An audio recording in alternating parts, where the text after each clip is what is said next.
For decades, we believed that Pluto was the ninth planet in our solar system. But in 2006, a major change in astronomy redefined Pluto's status, removing it from the list of planets. Discovered in 1930, Pluto was initially thought to be larger than Mercury. However, by 1978, with the discovery of its moon Charon, scientists were able to measure Pluto's mass more accurately, revealing that it's much smaller, about 1/20th the mass of Mercury. In the 2000s, astronomers began discovering other large objects in the Kuiper belt, some even larger than Pluto. Eris, for example, shared many characteristics with Pluto, sparking debates about how to classify these objects. So what changed in 2006?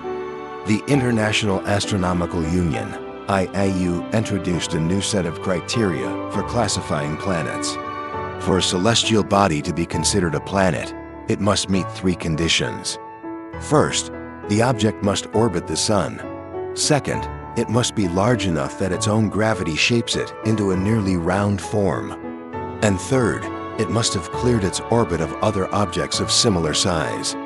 Pluto meets the first two criteria. It orbits the Sun, and it's nearly round. But it fails the third condition. Pluto's orbit overlaps with other objects in the Kuiper belt, disqualifying it as a planet.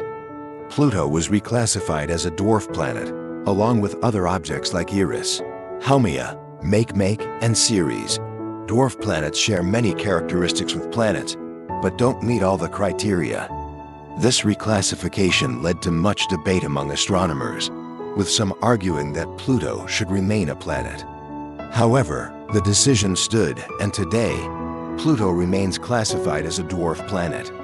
Though Pluto may no longer be considered a full-fledged planet, it remains one of the most fascinating objects in our solar system, a reminder of how dynamic and ever-changing our understanding of the universe can be.